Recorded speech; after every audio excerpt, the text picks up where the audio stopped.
পদ্মার তীব্র স্রোতে এবার মানিকগঞ্জের পাটুরিয়া ফেরিঘাটে ভাঙন দেখা দিয়েছে।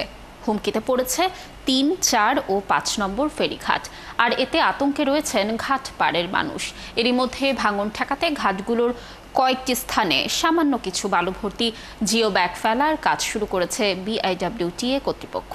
মনিরুল ইসলাম মিহিরের তথ্য ছবিতে প্রতিবেদন।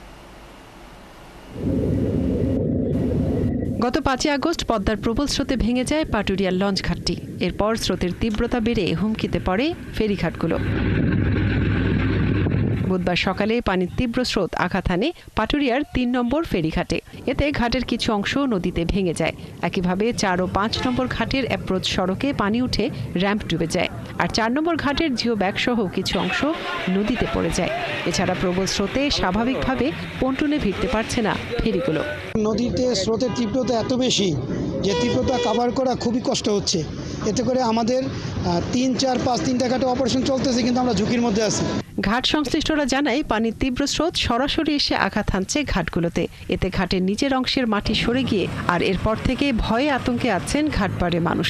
ভাঙন রোধে কার্যকরী ব্যবস্থা না নিলে ঘাটগুলো বিলীন হওয়ার আশঙ্কা করছেন তারা। লঞ্চ ঘাট প্রথম ভেঙে গেছে।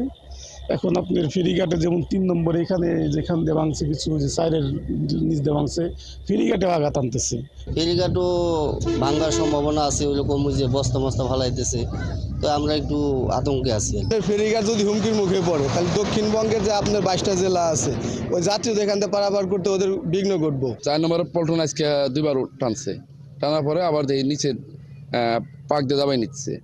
৫ নম্বর একটা বাড়ি দাবাই নিচ্ছে। এদিকে ঘাটগুলো রক্ষায় আপাতত বালু ভর্তি জিও ব্যাগ ফেলার কাজ শুরু করেছে বিআইডব্লিউটিএ কর্তৃপক্ষ।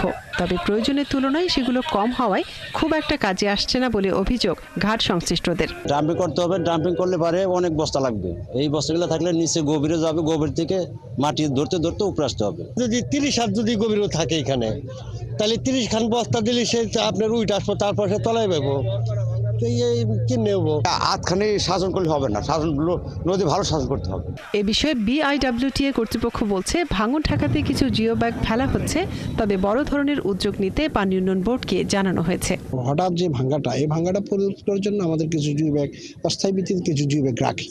আর ব্যাপক ভাঙার জন্য আমরা অলরেডি পানি উন্নয়ন বোর্ডকে আমরা জানিয়েছি যে এটা নদী শাসনের মধ্যে ওনার জন্য এই কাজটা একটু সম্পন্ন করে দেয়। পদ্মার তীব্র স্রোত লঞ্চ ঘাটের পর এবার আঘাত এনেছে ফেরিঘাটগুলোতে। তাই ঘাটগুলোকে রক্ষায় স্থায়ী ব্যবস্থা নেওয়ার দাবি ঘাট ব্যবহারকারীদের। মনিরা কাজুরি, ৭১।